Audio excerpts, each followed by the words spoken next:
स्वागत है आप सभी का आपके अपने यूट्यूब चैनल पर।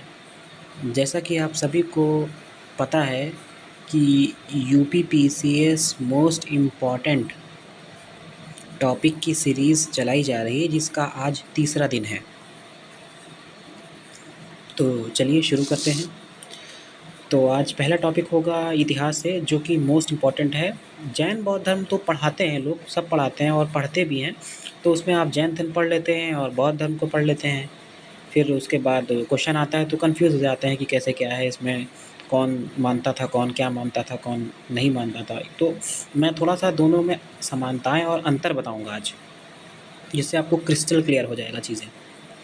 ज़्यादा डीप में तो नहीं जाऊंगा क्योंकि ये इंपॉर्टेंट टॉपिक सीरीज़ है, मुझे जल्दी जल्दी सारे टॉपिक कवर करने हैं, तो इस वजह से मैं ज़्यादा डीप में नहीं जा पाऊँगा। चलिए चलते हैं।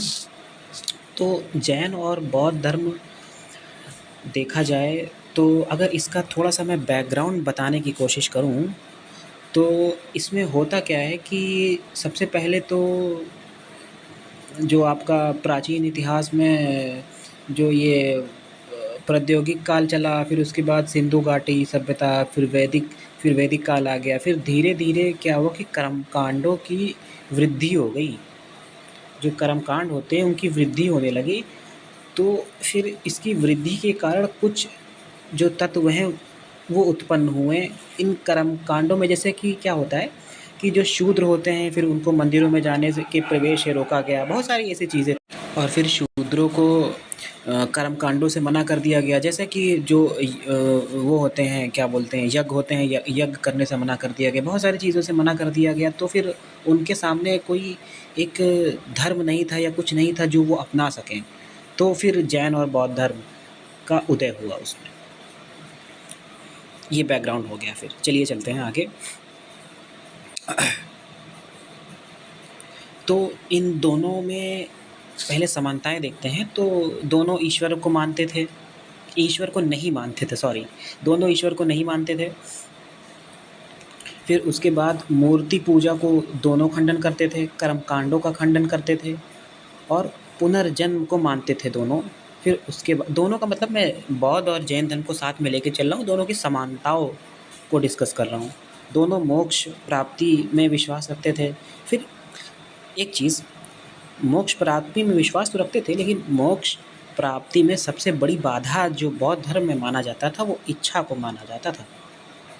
तो वहीं जैन धर्म में मोक्ष प्राप्ति में सबसे बड़ी बाधा जो है वो आत्मा को मानते थे। चलिए, दोनों हिंदू धर्म से निकले हुए थे और दोनों निचले धर्म के लोगों की बात करते थे, मैंने अभी बताया। फिर आगे चलते हैं।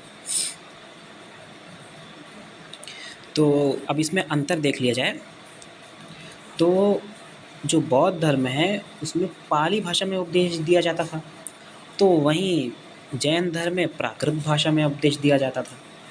फिर आगे देखेंगे तो जो बौद्ध धर्म है उसके नियम बड़े सरल थे और जैन धर्म के नियम बहुत ही कठोर माने जाते थे। अच्छा, यही कारण है कि जैन धर्म जो है वो ज़्यादा दिन तक चल नहीं पाया, मतलब कि बौद्ध धर्म आगे हो गया। आज आज अगर आप देखेंगे तो विश्व में बुद्ध धर्म की जनसंख्या ज़्यादा है और जैन धर्म की कम है। उसका यही कारण है कि जिसके नियम जो हैं बौद्ध धर्म के वो सरल है।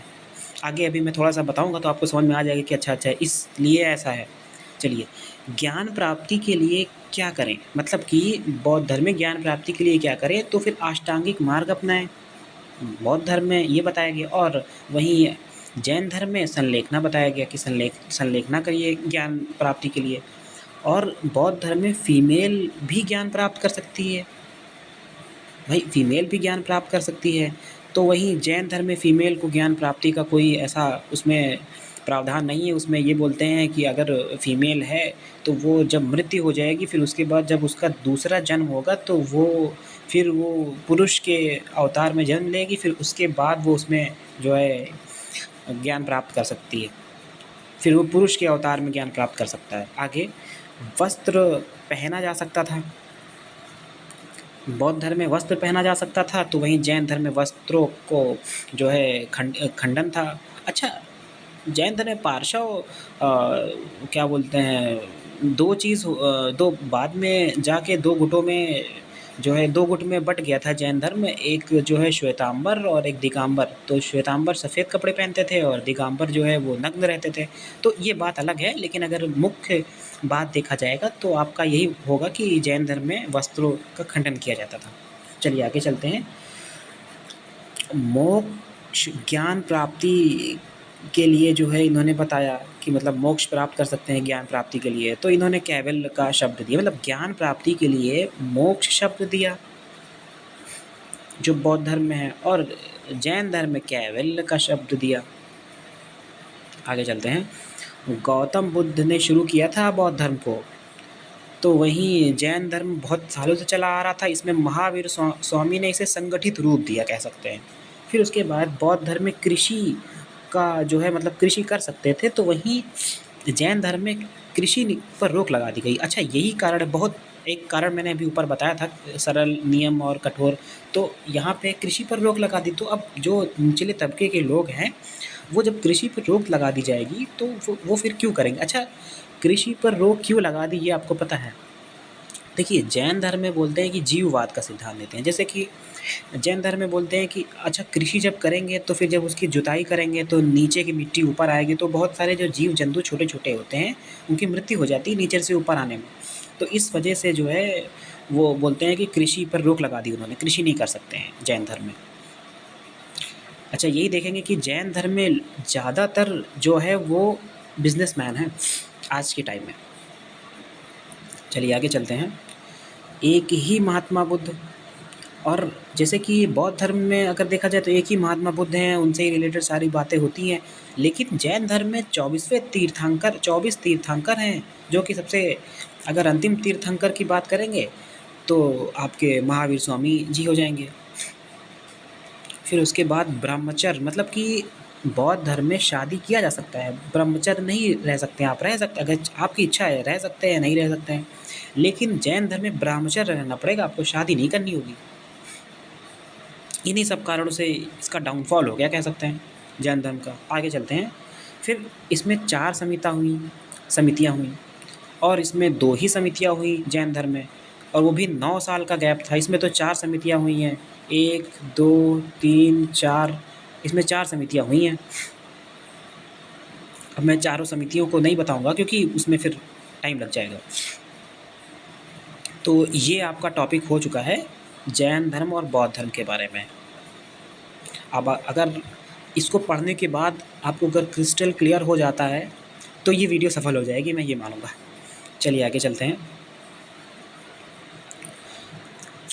अच्छा, ये पॉलिटी का टॉपिक है। आप ये चीज़ देख रहे होंगे कि हर बार अगर आप आरओ का ले लेंगे तो आरओ में तो कंफर्म पूछते हैं, और पीसीएस में भी पूछ ही लेते हैं हर साल कि जो राज्यों का गठन होता है उससे संबंधित सवाल पूछा जाता है। सॉरी, तो देखिए मैं कुछ चीज़ें बता सकता हूँ आपको। देखिए, आप इसमें क्या कर सकते हैं कि महाराष्ट्र,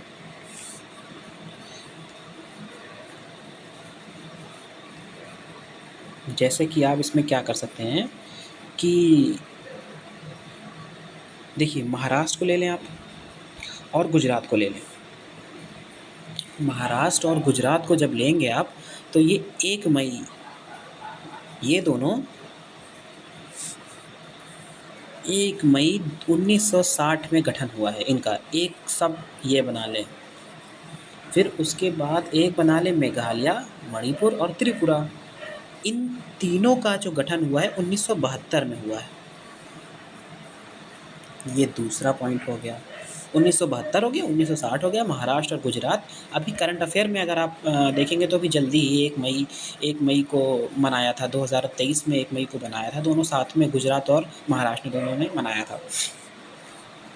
तो मेघालय और मणिपुर और त्रिपुरा ये तीनों जो है ये आपके पूर्वोत्तर राज्य हैं। 1972।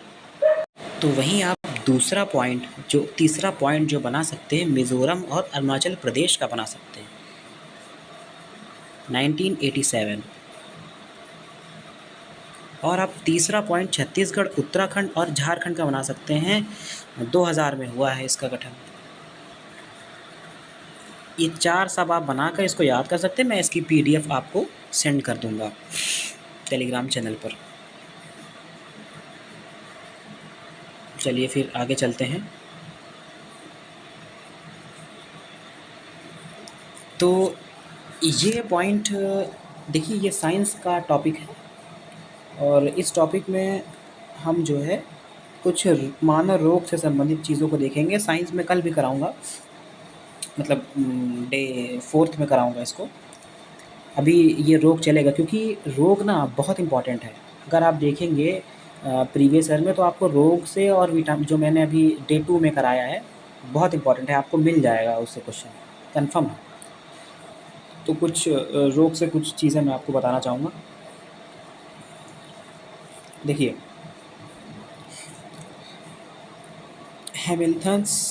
हेमिल्थस से होने वाली बीमारियाँ। तो डायरिया, अतिसार होता है इससे। तो इस रोग में बार बार मल त्याग करना पड़ता है और इसमें क्या होता है कि बहुत पतले हो जाते हैं, मतलब जो मल होता है वो बहुत पतला हो जाता है, इसकी स्थिति पैदा हो जाती है। तो और इसमें अगर इम्पॉर्टेंट चीज़ देखें तो इस रोग का कारण आंत में मौजूद एस्केरिक लम्ब्रिकाइटिस नामक आंत परजीवी होता है। परजीवी प्रोटोजोआ निमेटोड है जो घरेलू मक्खी द्वारा प्रसारित होता है। इसमें आंत में घाव हो जाता है। डायरिया में अगर पूछा जाएगा तो क्या हो जाता है, तो आंतों में घाव हो जाता है। चलिए आगे चलते हैं।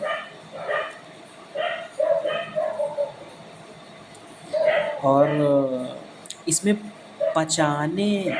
प्रोटीन पचाने वाला एंजाइम ट्रिप्सिन नष्ट हो जाता है। इसमें कौन सा एंजाइम नष्ट हो जाता है, तो ट्रिप्सिन नष्ट हो जाता है। अच्छा, इसमें 2 क्वेश्चन बन सकते हैं। इस रोग का कारण ये जो मैंने बताया अभी, ये प्रोटोजोआ है और इसमें कौन सा प्रोटीन नष्ट हो जाता है, ट्रिप्सिन, और वो क्या पचाता है, ये आपको बताना होगा। चलिए आगे चलते हैं। यह रोग बच्चों में अधिक होता है। चलिए, फाइलेरिया, यह रोग फाइलेरिया बैंक्रोफ्टाई नामक कृमि से होता है। इस क्रम का संचरण क्यूलेक्स मच्छरों के दंश से होता है, मतलब कि क्यूरेंस मच्छरों के काटने से होता है यह रोग। इससे शरीर में सूजन हो जाती है, जिसे हाथी पाँव भी कहते हैं। इस रोग को हाथी पाँव भी कहा जाता है। फिर आगे चलते हैं। तो फफूंद के कारण होने वाली बीमारियां हैं। तो इसमें दमा होता है, एथलीट फुट होता है और खाज होता है, गंजापन होता है, दाद का, ये इम्पॉर्टेंट है। खाद, दाद और गंजापन, ये तीनों बीमारियां फफूंद के कारण होती हैं। तो जो एथलीट फुट होता है, यह रोग टीनिया पेडिस नामक कवक के कारण होता है, इम्पॉर्टेंट है। फिर उसके बाद जो गंजापन होता है, टीनिया कैपिटिस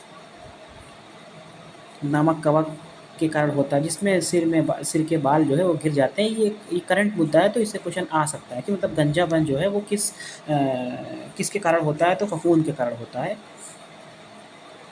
फंगस, कवक।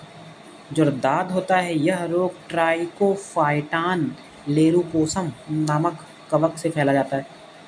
तो अच्छा, ये चीज़ आप इसको रट सकते हैं क्योंकि ये मोस्ट इम्पॉर्टेंट है। यह संक्रामक रोग है। इसमें त्वचा का लाल रंग के गोले पड़ जाते हैं, मतलब कि चकत्ते टाइप में पड़ जाते हैं त्वचा में। तो ये किसके कारण होता है मैंने बता दिया है आपको। ये तीनों चीज़ इम्पॉर्टेंट हैं, आपको ये याद रखनी होगी। ये खाज, गंजापन और दाद, ये किसके कारण होता है, फंगस के कारण होता है। आपको ये याद रखना होगा। तो आज के लिए बस इतना ही। अगर आपको ये सीरीज़ अच्छी लग रही हो तो आप कमेंट सेक्शन में बता सकते हैं। और आज के लिए बस इतना ही। Thank you.